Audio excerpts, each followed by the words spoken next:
तुम्हें क्या लगा कि रॉकी मर गया?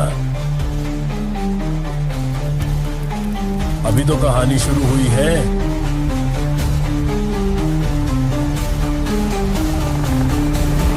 क्योंकि यह लड़ाई मेरे लिए नहीं है, यह उनके लिए है जिन्होंने मुझ पर भरोसा किया।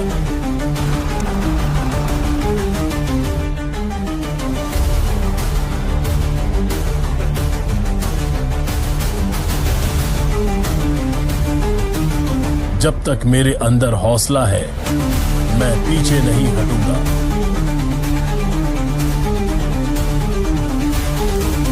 मुझे फर्क नहीं पड़ता सामने कौन है। अगर मुझे खत्म करना है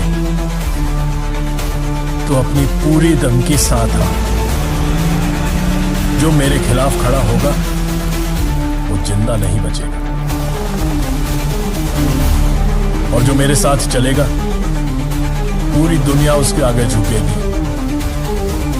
तूफान आने से पहले हवा रुख बदलती है, और जब रॉकी आता है तो दुनिया का नक्शा बदलता है। मैं सिर्फ सोने का ताज पहनने नहीं, पूरे साम्राज्य का मालिक बनने आया हूं।